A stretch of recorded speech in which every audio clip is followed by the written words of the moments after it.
Hello students, back to my channel. आपका दीदी मैसालमी में स्वागत है। मैं आज आपको बताने वाली हूँ सॉल्यूशन ऑफ लीनियर इक्वेशंस के लीनियर इक्वेशन के सॉल्यूशन कैसे निकालते हैं, जो कि हमारे टू टाइप के होते हैं।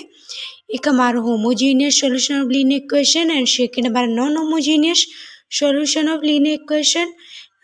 हम एक homogeneous and second non homogeneous देखेंगे, जो कि दो प्रकार के होते हैं और उनके केस भी अलग अलग होते हैं।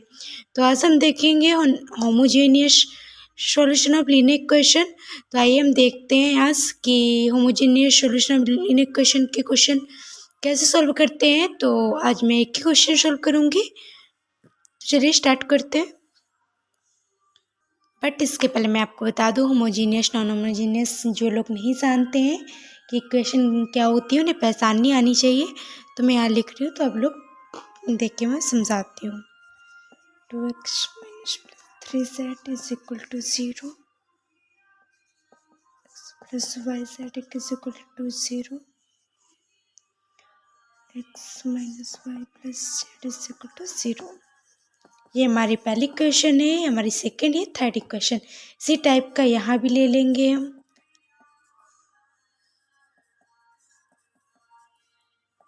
x minus y plus z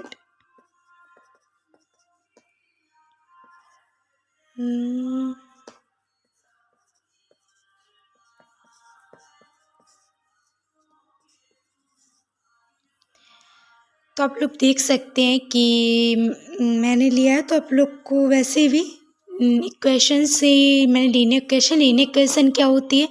linear equation हमारी जो कि हमारा एक ही प्रोडक्ट होता है। जैसे आप देख सकते हैं x into Y into Z, x minus A plus Y, इससे हमें कोई मतलब नहीं होता है, बट हमारा x y z सिंगल होते हैं। ओके, तो ये मैं आपको बता रही थी होमोजीनियस और नॉन होमोजीनियस में क्या डिफरेंस है। तो आप देख सकते हैं होमोजीनियस लीनियर इक्वेशन में जो भी होगा हमारी लीनियर, ये हमारी linear equation and is equal to 0। जो भी हमारा यहाँ पे जो x होता है, मैं भी आपको बताऊंगी। जैसे कि हमारी इक्वेशन जब लेते हैं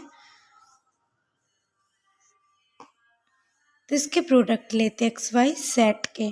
ओके, यहाँ पे हम एक्स वाई जेड लेते हैं, जो कि हम एक्स वाई जेड जो भी दिया है आपका, ये हमारा ए होता है, ये हमारा एक्स होता है, ये हमारा जो ये बी दिया होता है इसे हम बी कहते हैं। क्या बी, तो बी होता है। तो ये हमारे v 0 0 0, इसमें भी हमारा 1 2 3। तो होमोजीनियस मतलब आपकी इक्वेशन की b जो हमारा होगा वो हमारा 0 होगा, और 0 कोई भी नहीं आएगा, 0 के अलावा कुछ भी नहीं आता है। ओके, इसकी याद रखिएगा। अगर यहाँ 1 भी आ गया तो हमारा नॉन होमोजीनियस में चला जाएगा, बट होमोजीनियस में हमारा b का के एलिमेंट सारे 0 होते हैं, बट यहाँ b के एलिमेंट्स हमारे 0 के अलावा कुछ ना कुछ दिए रहते हैं। 0 1 1 0 2 2 2 0 0 1 2 3 3 0 9, कुछ भी दे सकता है। इसे हम नॉन होमोजीनियस कहते हैं। होमोजीनियस मतलब बी का जो हमारे एलिमेंट होते हैं, बी के एलिमेंट और एलिमेंट्स 0 होते हैं। ओके, तो आपको रिमेम्बर रखना है। चलिए, आपको समझ में आ गया होगा होमोजीनियस एंड नॉन होमोजीनियस क्या होता है। तो चलिए हम होमोजीनियस का क्वेश्चन लेकर सॉल्व करते हैं। आपको बताती हूँ कि होमोजीनियस लीनियर इक्वेशन को कैसे हम इसकी रैंक फाइंड करेंगे, कि आपसे अगर रैंक भी आ जाए कि होमोजीनियस लीनियर इक्वेशन कैसे रैंक भी आ जाती है, कि इसकी रैंक फाइंड कीजिए। और ये भी कभी कभी और इसकी भी आ जाती है। और आपसे ये भी पूछ सकते हैं, इसके केसेस भी बनते हैं कि केसेस इसके यूनिक सॉल्यूशन है, इनफाइनाइट सॉल्यूशन है, या नो सॉल्यूशन है। अधिकतर अगर आप मतलब IT साइंस UCT कोई भी अगर कंप्यूटर XYZ कोई भी कंप्यूटर हायर मैथमेटिक्स से आप दे रहे हैं, तो अधिकतर इससे क्वेश्चन बनते हैं कि आपका कौन सा सॉल्यूशन है, इनफाइनाइट सॉल्यूशन है, यूनिक सॉल्यूशन है, या फिर आपका नो सॉल्यूशन है। तो इससे काफ़ी एग्जाम से क्वेश्चन बन जाते हैं। बट आपके 11th 12th ये में एग्ज़ाम देते हैं, तो इसमें आपका फुल डिटेल आपको सॉल्व करना पड़ता है, आपको बताना पड़ता है फुल डिटेल के साथ प्रूफ करके। कि आपकी नॉन सॉल्यूशन आ रहा है या इन्फिनाइट सॉल्यूशन आ रहा है या यूनिक सॉल्यूशन आ रहा है। और कभी कभी आपको प्रूफ करके इसकी रैंक भी निकालनी पड़ती है। इसकी रैंक फाइंड कीजिए या एक कॉलम फॉर्म में भी चेंज करके। तो इसको मैं कॉलम फॉर्म में भी आपसे पूछ सकता है प्रूफ कि कॉलम फॉर्म में चेंज कन्वर्ट करके इसकी रैंक फाइंड कीजिए, प्रूफ कीजिए। तो ये आपके इन 12th में प्रूफ करने के लिए आ जाता है, बट हाई कम्पिटिटिव एग्जाम में देंगे। तो आप यूनिक सॉल्यूशन, फाइनाइट सॉल्यूशन इसका टिक करने के लिए आता है। प्रूफ तो नहीं निकालना, तो आपको लगाना आना चाहिए कि इसका बेसिक आना चाहिए, हम कैसे लगाते, कैसे इसको सॉल्व करते हैं। तो चलिए मेथड देखें कैसे सॉल्व करते हैं। तो मैंने एग्जाम्पल लिया हुआ है। फर्स्ट जैसे आपको बताया था होमोजेनियस लीनियर इक्वेशन सॉल्व करेंगे। तो इसका फर्स्ट एग्जाम्पल लिया हुआ है मैंने, the equation of the form में से आपके क्वेश्चन में आएंगे। The equation of the form x + y + z = 0, x + 2y + 4z = 0, x + 4y + 10z = 0। I mean homogeneous आपको क्लियर हो गया होगा। जो कि हमारे एक्स कोई भी क्वेश्चन दी होगी तो इक्वल टू में 0, आई मीन 0 यहाँ होना चाहिए, नेसेसरी है कि हमारे जो इसे वैसे भी एलिमेंट कहते हैं, बट हमारे इक्वेशन ये तीनों 0 होने चाहिए, इक्वल टू 0 होनी चाहिए। हमारी होमोजीनियस लीनियर इक्वेशन होती है, बट इसी जगह हमारा कोई ना कोई नंबर आ जाता तो हमारा नॉन होमोजीनियस इक्वेशन हो जाती। Okay, I understand. तो चलिए हम कैसे सॉल्व करेंगे, तो स्टार्ट करते हैं। जैसे कि आपको कुछ भी नहीं करना है, फर्स्ट आप करें सॉल्व करते टाइम इसे फर्स्ट इक्वेशन, इसे सेकंड इक्वेशन, इसे थर्ड इक्वेशन मान लेंगे। क्या कर लेंगे हम, इसे फर्स्ट, सेकंड, थर्ड 3 इक्वेशन मानेंगे। ये हमारी क्या होगी, आर काट होमोजीनियस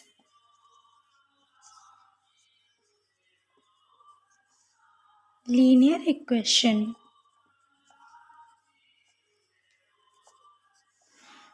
तो चलिए इससे स्टार्ट करते हैं, सॉल्व करते हैं। मैं आपको पहले बता दूं कि हमारे कैसे क्या दिया रहता है। ओके, फिर मैं आपको सॉल्व करते बताऊंगी।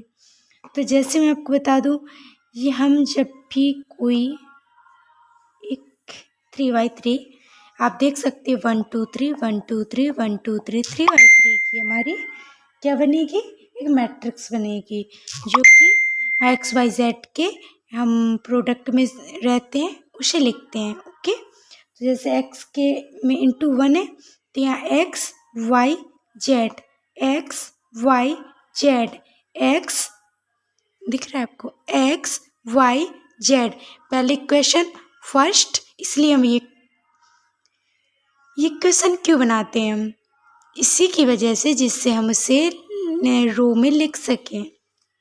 Okay, first row first, second row second, third row third.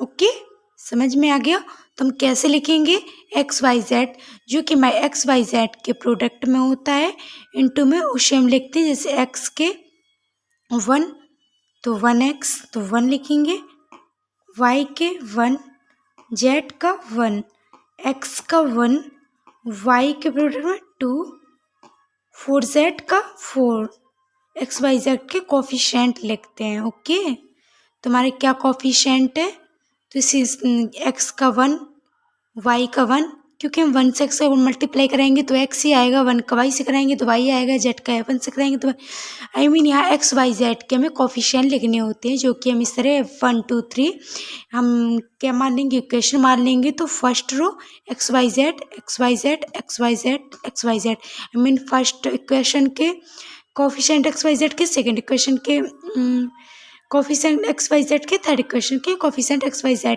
के।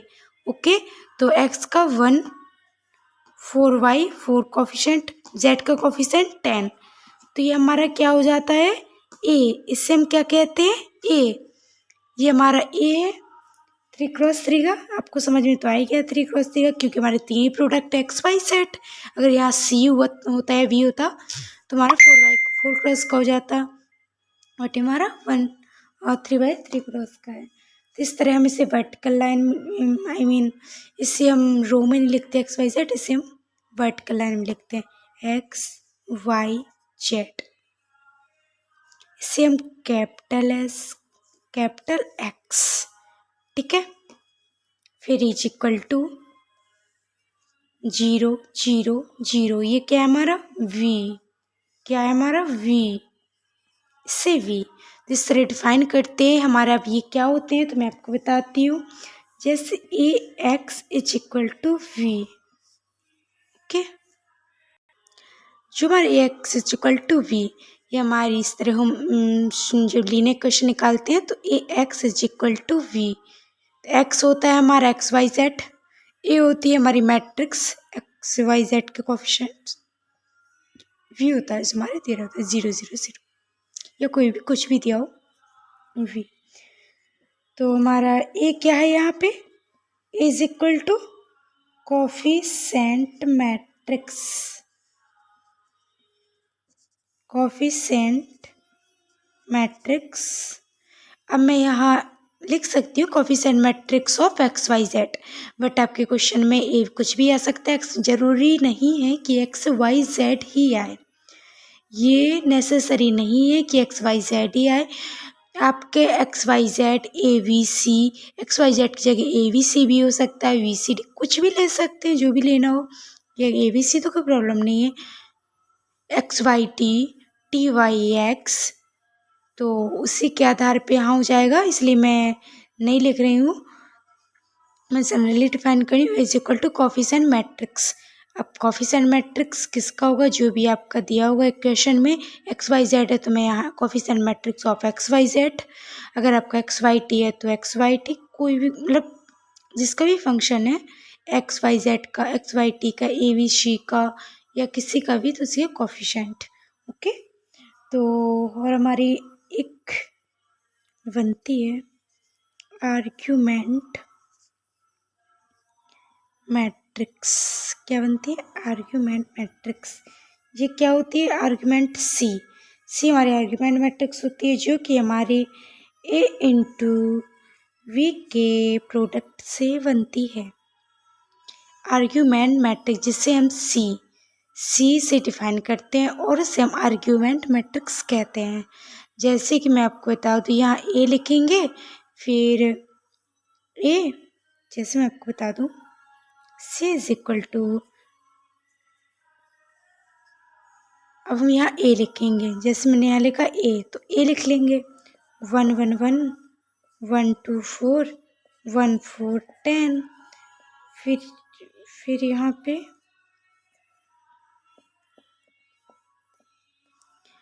अब यहाँ क्या लिखेंगे वी क्या है हमारा 0 0 0, ये हमारी बनेगी 4x4 की मैट्रिक्स, जिसे हम नया नाम सी दे देते हैं। क्या दे देते हैं सी। अब एक हम नया नाम देते हैं जिसे सी देते थे, क्योंकि ए तो हमारी इतनी मैट्रिक्स हो गई 3x3 की 1 1 1 1 2 4 1 4 10। अब हमने बी लिख दी वी साइड में 0 0 0, तो ये हमारे ए इंटू वी का प्रोडक्ट हो गया मैट्रिक्स का। तो ये हमारी 3x3 की थी, ये हमारी और 3x3 की थी, ये हमारी 3x1 की थी, जो कि हमारी 4x4 की बन गई, जिससे हमने नया नाम सी दिया। क्या दिया सी। इसे आप ई भी दे सकते हैं, कोई डी, लेकिन मैंने यहाँ सी दिया। तो अब जो भी हो, बट आपका मर्जी, आपकी मर्जी, आप डी, आप यहाँ डी भी दे सकते हैं, डी कोई डी भी दे देता है, लेकिन वह हमारी होती है आर्ग्यूमेंट मैट्रिक्स। बट मैंने यहाँ सी ही दिया है तो मैं सी ही ले रही हूँ, ओके। तो हमारी क्या होती है ये आर्ग्यूमेंट मैट्रिक्स, इसी को इस तरह हम लिखते हैं, डिफाइन किया। चलिए अब मैंने आपको सब कुछ बता दिया है, यहाँ की क्या क्या होता है, कैसे डिफाइन करते हैं। ए हमारा क्या होता है, एक्स हमारा क्या होता है, वी हमारा क्या होता है, ए हमारा कोफिशिएंट ऑफ मैट्रिक्स होता है, जो भी हमें फंक्शन इक्वेशन दी हुई है आर्ग्यूमेंट मैट्रिक्स में C is equal to A into V दी हुई। अब हम इस सॉल्यूशन इक्वेशन को कैसे सॉल्व करेंगे, कैसे कॉलम फॉर्म में चेंज करेंगे, और कैसे हम रैंक फाइंड करते हैं, और हमारी रैंक फाइंड होगी तो कैसे यूनिक मैट्रिक्स क्या होता है, कैसे फाइंड करते हैं, तो इसे हम देखते हैं, ओके। आई होप आपको इतना समझ में आ गया होगा। तो हम आगे बढ़ते हैं, इसमें इरेज कर रही हूँ। अगर आप लोग नोट करना चाहते हैं इसे नोट भी कर सकते हैं, ओके। तो मैं इसे हम सॉल्व कर रहे हैं, तो इसी तरह मैं अभी एक नहीं लिखूँगी, फिर से 1 1 1। अब आप लोग को समझ में आ गया है कि जो मैंने समझाया हुआ है, मैंने काफ़ी स्लो प्रोसेस में समझाया हुआ है कि कैसे क्या, कौन सी क्या चीज़ है, कैसे डिफाइन करते हैं। सब में सेम ही डिफाइन करते हैं, नॉन होमोजीनियस में भी इसी तरह। ऐसा नहीं कि होमोजीनियस ओनली में, बस उसमें फ़र्क ये होता है कि हमारा नॉन होमोजीनियस में वी हमारा कुछ ना कुछ दिया रहता है, ऑल एलिमेंट्स जीरो नहीं होते। इसमें हमारे बी के ऑल एलिमेंट्स जीरो होते हैं। कोएफिशिएंट मैट्रिक्स एक्स आ गया, तो इससे हम क्या लिख सकते हैं, A X is equal to V की जगह जीरो। क्या लिख सकते हैं, A X is equal to zero. I mean हम ऐसे लिखते हैं ना, मैंने आपको बताया हुआ था ना, A X is equal to V, but B क्या है हमारा, वी ज़ीरो है, क्या है, ज़ीरो। इसलिए हमें ये A X is equal to zero, मैं यहाँ लिख भी देती हूँ आपको, therefore V is equal to zero. इसलिए हमने A X is equal to zero लिख दिया। तो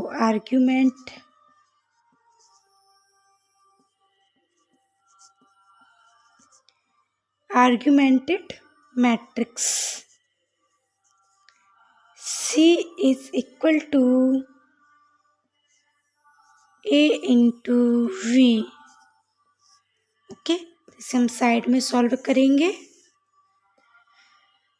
तो इसे हम सॉल्व करेंगे, C इज इक्वल टू, मैं लिखूंगी 1 1 1 1 2 4 1 2 4 1 4 10 0 0 0। मैं आपको एक बात बताऊं, आप अगर होमोजीनियस, ओनली होमोजीनियस में अगर आप 0 0 लिखेंगे और नहीं भी लिखेंगे, कोई फ़र्क पड़ेगा? बताइए। अगर आप 0 0 लिखेंगे और नहीं भी लिखेंगे, तो क्या आपकी मैट्रिक्स की रैंक निकालने में कोई फ़र्क पड़ेगा? सोच के बताइएगा। नहीं।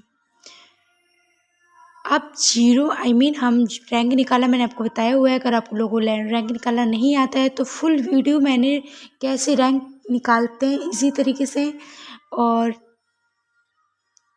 किस तरह मेथड लगाते हैं, तो आप देख सकते हैं, इसमें भी बताऊंगी, लेकिन इसमें मैंने फुल वीडियो रैंक ही निकाली हुई है। तो अगर हम रैंक निकालने के 0 0 लिखें, या हम इतना ही लिखें ओनली, आई मीन ये हटा दें, ओनली इतनी, क्या कोई फ़र्क पड़ेगा? ओनली होमोजीनियस में बोल रही हूँ, नॉन होमोजीनियस नहीं। नॉन होमोजीनियस मैं आपको बताऊंगी, उसमें आपको समझ में आएगा, लेकिन इसमें कोई फ़र्क नहीं पड़ेगा, क्योंकि आप 0 0 लिखें या ना लिखें, अभी मैं लिख रही हूँ आपके लिए, बट आप इसको लिखें या ना लिखें कोई फ़र्क नहीं पड़ता है। मैं लेकिन आपको सॉल्व करके पूरा बताऊंगी। तो C बराबर 1 1 1 1 2 4 1 4 10। तो मैंने अब 0 0 हटा दिया, यहाँ मैंने लिख कर दिखाया, बट अगर मैं ऐसा लिख देती तो आप लोग कहते मैम आपने तो B C equal to into V बताया हुआ था, आर्ग्यूमेंटेड मैट्रिक्स सब आपने, इसलिए मैंने एक लाइन बढ़ा के दिखाई आपको। लेकिन आप लोगों को ऐसा नहीं करना है, आप लोगों को डायरेक्ट इस तरह लिख देना है, ओनली होमोजीनियस में, ये नहीं कि नॉन होमोजीनियस में भी, ओनली होमोजीनियस में आप लोगों को 0 0 लिखें या ना लिखें कोई फ़र्क नहीं पड़ेगा। आप क्योंकि प्रोसेस कुछ भी करेंगे तो यहाँ प्रोसेस लगेगा, यहाँ किसी का भी किसी मल्टीप्लाई करेंगे 0 का 1 से, तो कोई फ़र्क नहीं पड़ने वाले क्वेश्चन में, मैट्रिक्स में।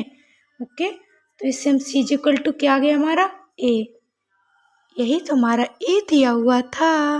ये क्या होता है हमारा A, ये X, ये V, A X is equal to 0। A हमारा क्या है, ये, तो क्या हम ऐसा लिख सकते हैं, C is equal to A? क्यों नहीं, लिख सकते हैं, सेम ही तो है, क्या प्रॉब्लम है। चलिए, तो इसकी हम रैंक निकालेंगे, क्या निकालेंगे, रैंक। तो मैंने शॉर्ट मेथड तो बताया हुआ था, बट इसमें हम प्रोसेस लगाएंगे। ओके, तो 1 7 क्या करेंगे,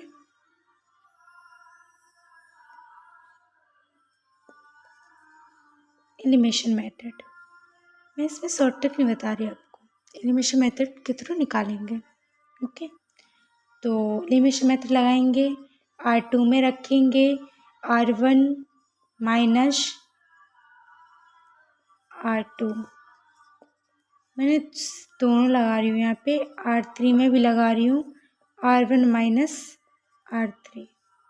ठीक है, अब ये R1 R3 ये क्या होते हैं, ये रो होते हैं वैसे मैं बता दूँ।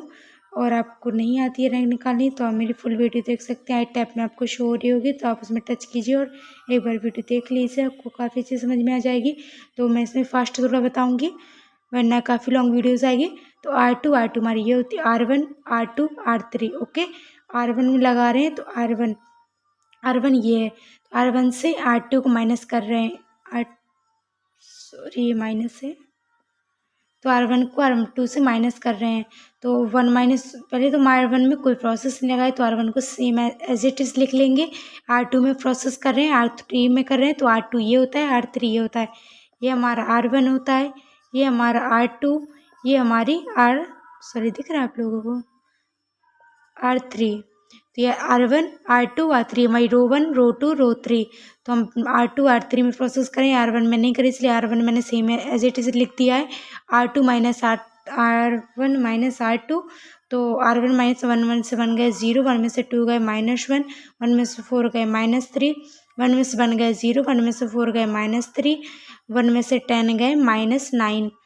तो अब हम क्या करेंगे, अब हमें क्या करना पड़ता है, मैंने आपको क्या बताया था, यहाँ 0 बना लिया इस प्लेस में, फिर हम यहाँ 0 बनाते हैं इस प्लेस में। तो यहाँ 0 बनाने के लिए हम क्या करेंगे, 3 का मल्टीपल और माइनस, तो R3 में रखेंगे, R3 में रखेंगे तो क्या करेंगे, 3R2 माइनस R3, तो C इज इक्वल टू 1 1 1 0 -1 -3, इसमें कोई प्रोसेस नहीं कर रहे हैं इसलिए सेम एज इट इज़ लिख देंगे। R3 में कर रहे हैं तो यहाँ आप देख सकते हैं 3R2, 3 का 0 में 0 से करेंगे कोई फ़र्क नहीं पड़ने वाला है, 3R2, तो 3 माइनस का 3 माइनस प्लस का 3 0, माइनस का 3 3 ज़ा 9, माइनस प्लस का 9 0, तो हमारी 3 क्रॉस 3 की है। तो आप देख सकते हैं कि आपकी, मैंने आपको बताया हमारी रैंक क्या होती है, number of non zero row is called the rank of matrix. तो हमारी कितनी number of non zero rows है, 1 2 नॉन जीरो रोज, ये हमारी जीरो रोज क्या होती है, ऑल एलिमेंट्स हमारी रो का 0 होना चाहिए। तो हमारी रो का एलिमेंट्स 0 है बट इसके नॉन जीरो है। तो rank of C is equal to rank of A। आ रही है या नहीं आ रही, इसलिए हम देखते हैं। रैंक ऑफ C इस तरह लेते 0, तो 0 rank of C is equal to rank of A ही आती है always. Rank of C 1 2 2, rank of A 1 2।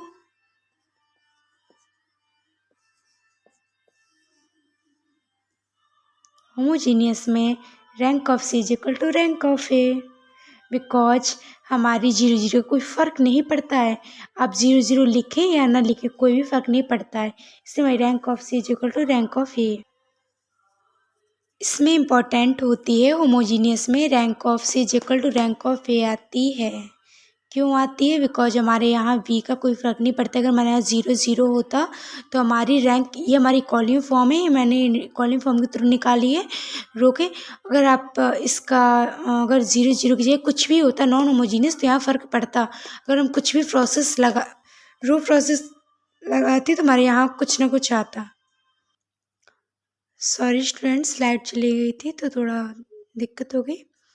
मैं आपको बता रही थी कि यहाँ अगर 0 0 के अलावा कुछ और होता तो हमारे यहाँ प्रॉब्लम आ जाती, दिक्कत आ जाती, बट यहाँ 0 0 होने के कारण हमारे रैंक में कोई फ़र्क नहीं पड़ेगा, इसलिए मेरी rank of C is equal to rank of A आता है। जैसे कि मैं आपको बता दूँ कि 10 अगर आप इसके, मैं नोट्स बोल रही हूँ, ओके, तो आप सुनना ध्यान से। Thus, in case of linear equation, rank of C is equal to rank of A. Then the equation are must be consistence.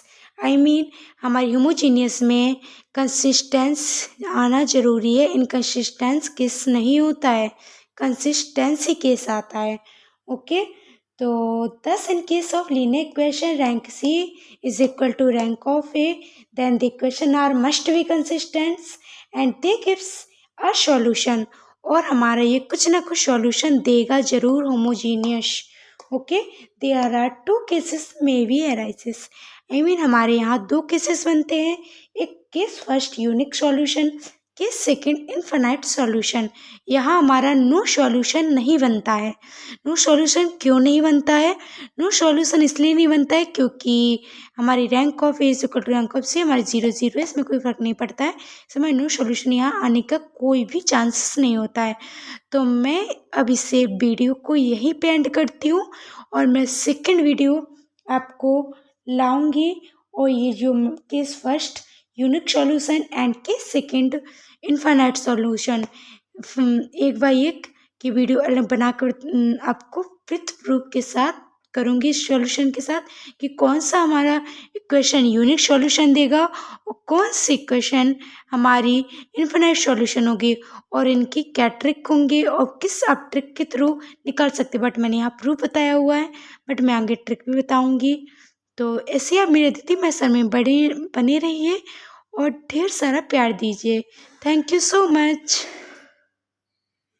और हाँ, लास्ट में आप लोग प्लीज़ कमेंट बॉक्स में कमेंट में बताइएगा ज़रूर आप लोग को होपफुली क्या मेरी है मेथड समझ में आया, और आया तो कितना समझ में आया, तो ज़रूर कमेंट बॉक्स में अपना फीडबैक देना ना भूलें।